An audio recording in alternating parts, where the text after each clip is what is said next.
Assalamualaikum warahmatullahi wabarakatuh. Jumpa kembali dengan saya Dr. Anda Evi Herani pada mata pelajaran Biologi SMA kelas 12. Pada pertemuan kali ini saya akan membahas masalah pembelahan sel dengan tema macam-macam pembelahan sel. Sel merupakan struktur terkecil penyusun tubuh makhluk hidup.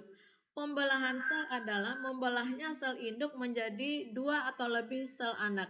Pada setiap sel memiliki kemampuan untuk membelah atau memperbanyak diri.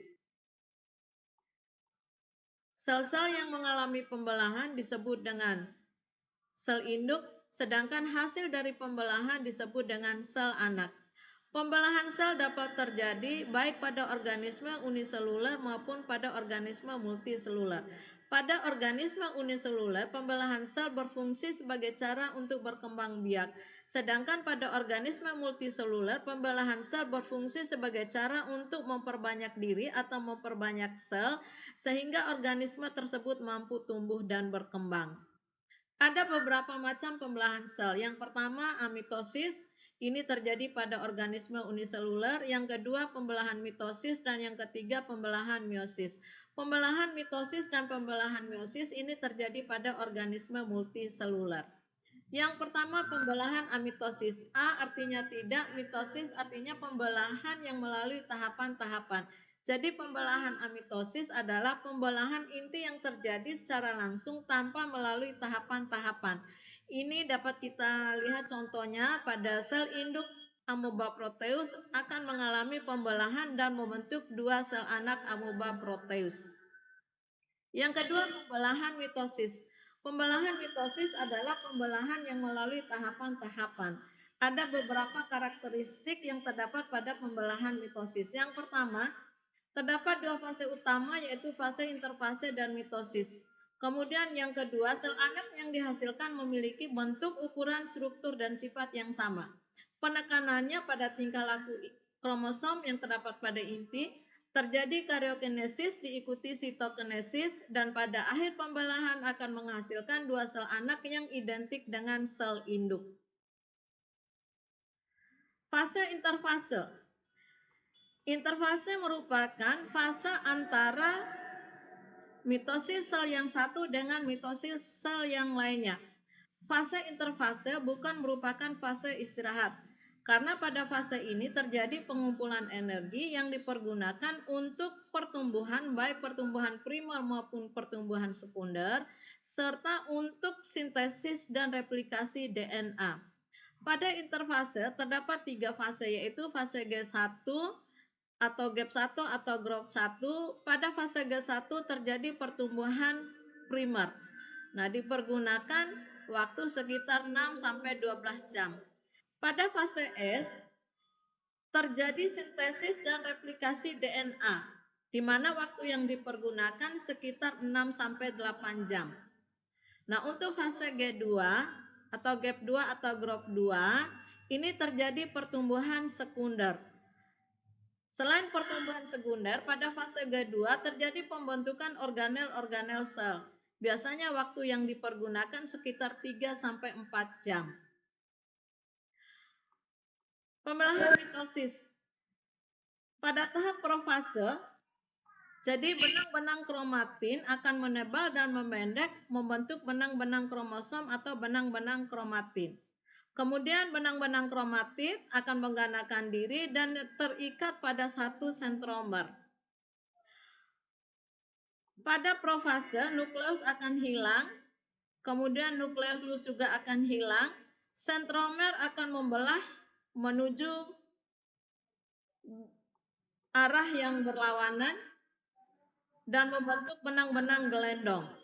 Kemudian pasangan kromatid akan bergerak menuju bidang ekuator.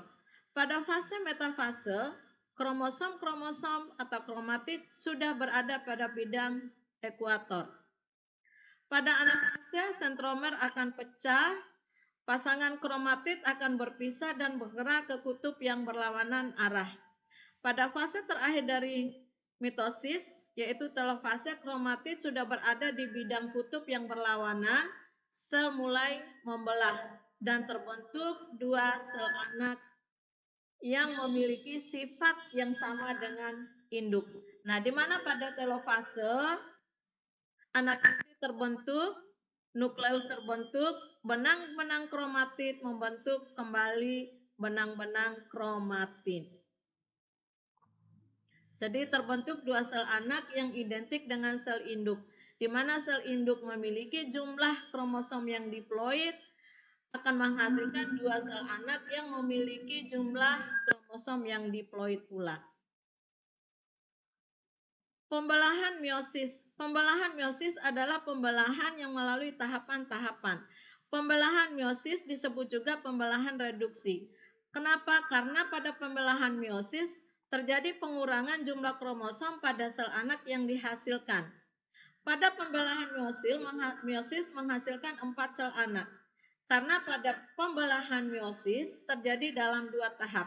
Tahap yang pertama yaitu meiosis 1 yang terdiri dari profase 1, metafase 1, anafase 1, telofase 1. Meiosis 2 terdiri dari profase 2, metafase 2, anafase 2, dan telofase 2. Meiosis 1.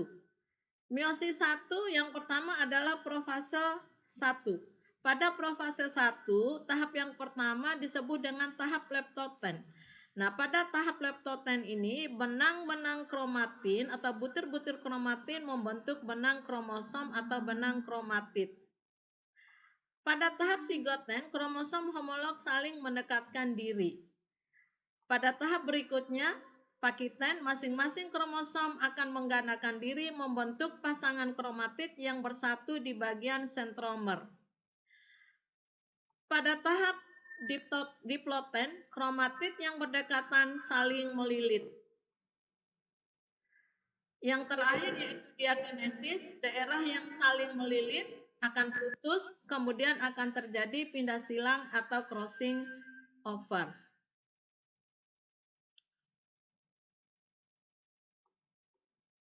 Masuk pada metafase 1, kromosom homolog berpasangan di bidang ekuator. Pada fase 1, pasangan kromosom homolog berpisah dan menuju kutub yang berlawanan arah. Pada telofase 1 akan terbentuk 2 sel anak. Nah, setelah telofase 1 lanjut ke profase 2 yaitu meiosis 2. Nah, biasanya sentromer akan menggandakan diri dan membentuk benang-benang gelendong. Kemudian pasangan kromatid bergerak ke bidang ekuator. Masuk pada metafase 2, pasangan kromatid sudah berada berjajar di bidang ekuator. Pada anafase 2, pasangan kromatid berpisah, kemudian bergerak menuju kutub yang berlawanan arah. Pada telofase 2, yang merupakan fase terakhir dari meiosis, jadi kromosom sudah berada di masing-masing kutub. Terbentuk sekat pemisah sel, kemudian nukleus terbentuk, pada akhirnya akan terbentuk 4 sel anak yang tidak identik dengan sel induk. Nah, di mana sel induk memiliki jumlah kromosom yang diploid, sel anak yang dihasilkan jumlah kromosomnya adalah haploid. Demikianlah materi yang dapat saya sampaikan pada pertemuan kali ini. Insya Allah kita akan bertemu pada pertemuan berikutnya dengan materi yang berbeda. Wassalamualaikum warahmatullahi wabarakatuh.